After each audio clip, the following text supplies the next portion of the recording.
Bismillahirrahmanirrahim. Assalamualaikum warahmatullahi wabarakatuh.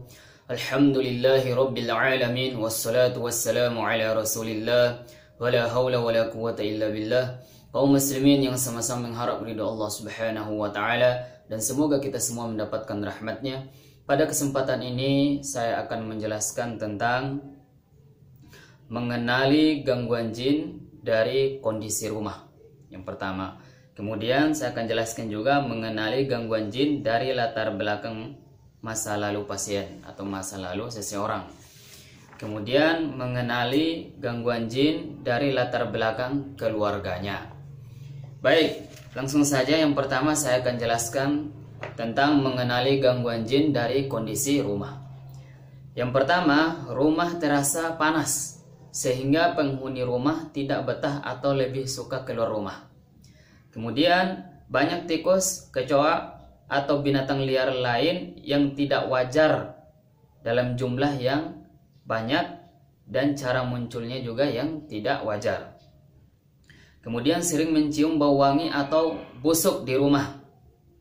Sering terlihat penampakan makhluk halus. Kemudian terdapat pusaka dan benda-benda keramat atau benda yang diperlakukan khusus. Nah ini kalau seandainya di rumah itu ada orang-orang yang mengambil jimat dari dukun atau dukun memberikan jimat. Nah jimat itu perhatikan, misalkan berupa keris atau tembakau atau misalkan kain-kain yang lain.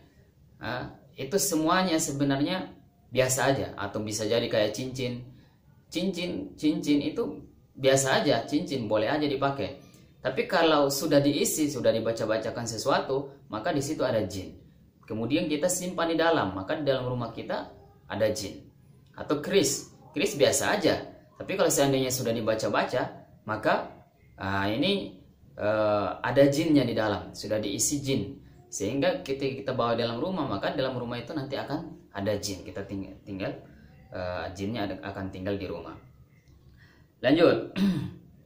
Kemudian atap atau talang air sering bocor dan hanya di tempat tersebut. Kemudian ada bagian rumah, ruang yang terasa berbeda dari ruang-ruang yang lain. Ada ruangannya yang biasa terasa beda, agak panas itu, yang lainnya enggak.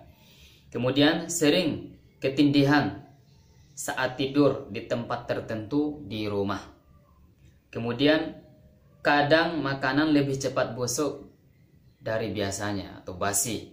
Ya, ini kok nasi cepat basi atau makanan-makanan yang lain seperti itu.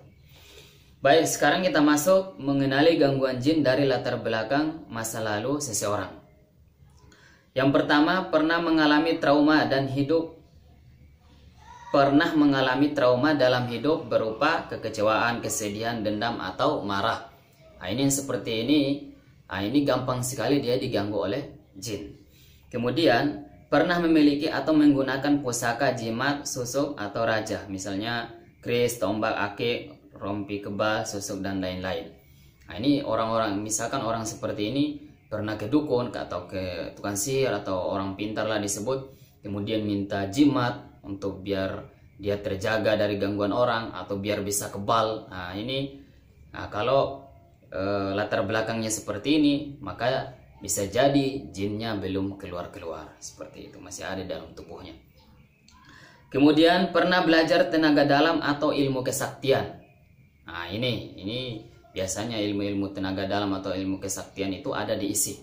Nah, gurunya diisi ada jin dia sehingga bisa sakti atau bisa melihat hal-hal yang gaib, atau misalkan ada yang kejar dia tiba-tiba tidak dilihat, macam-macam. Ini ada jinnya dia. Nah, pasti ada jin ya. Kemudian pernah memiliki zikir-zikir khusus yang tidak bersumber dari hadis-hadis Nabi Sallallahu Alaihi Wasallam. Misalkan ini walaupun hanya zikir-zikir ya, walaupun zikir-zikir, tapi ya tidak ada perintah dalam hadis Nabi Sallallahu Alaihi Wasallam. Misalkan gurunya itu disuruh kamu niat zikirnya udah beda. Kamu zikir ini sebanyak 1000 kali, nanti kamu akan kebal. Misalkan kamu zikir ini sambil duduk di sungai, hanya kepala aja yang terlihat, ya, sebanyak misalkan 5.000 kali, maka kamu akan bisa melihat hal-hal yang gaib. Ini zikir-zikir seperti ini tidak benar, tidak dibenarkan dalam Islam. Seperti itu. Kemudian pernah terjadi masalah dengan orang lain, baik sudah selesai maupun belum.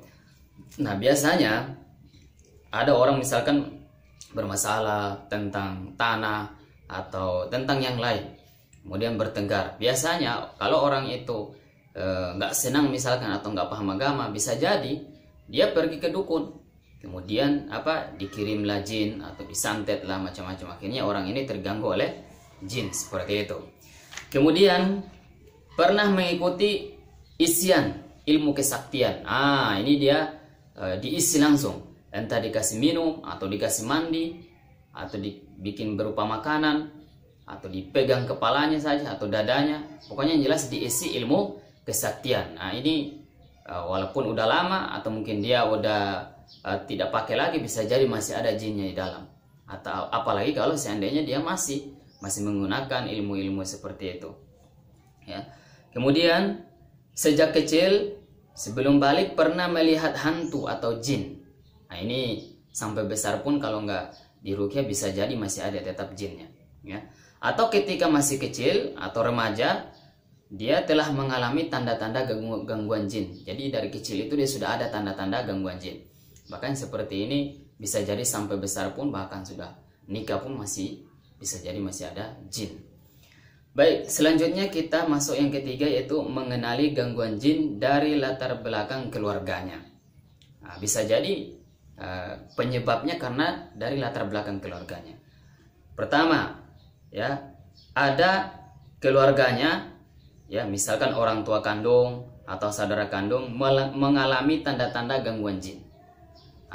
Ini kalau tidak diruqyah bisa jadi ini jinnya mengganggu juga yang lain, ya, padahal tadinya hanya orang tuanya, seperti itu. Kemudian orang tua atau kakek, nenek atau buyut memiliki ilmu kesaktian, pusaka atau benda keramat yang diwariskan turun temurun.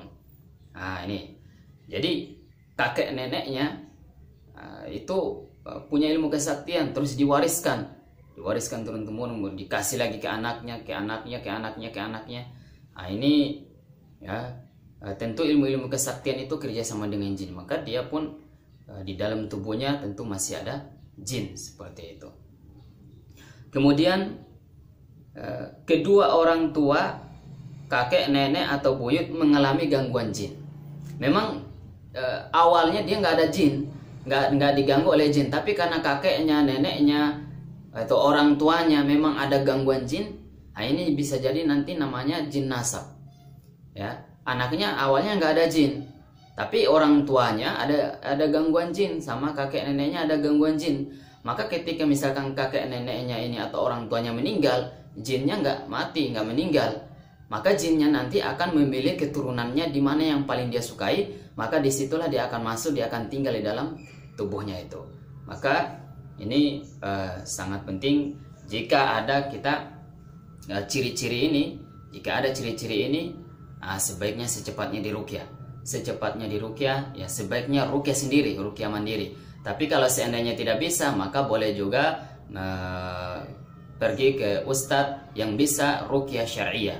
Maka insya Allah dengan ruqyah syariah itu Allah Subhanahu wa Ta'ala akan mengeluarkan semua jin-jin yang ada di dalam tubuh kita semua. Jadi sangat penting kita mengenali apakah kita ini ada gangguan jin atau tidak, seperti itu. Kemudian sangat penting juga yaitu dengan akidah yang benar, ya, akidah yang benar, hindari kesyirikan, amal-amal soleh. Insya Allah dengan amal-amal soleh itu jin kalau ada memang di dalam tubuh kita, maka dia akan keluar dengan dirinya sendiri, seperti itu. Baik, ini saja mungkin yang bisa saya sampaikan pada kesempatan ini, dan saya akhiri dengan membaca doa kifaratul majelis. Subhanallah wa bihamdika asyhadu an la ilaha illa anta astaghfiruka wa atubu ilaik. Assalamualaikum warahmatullahi wabarakatuh.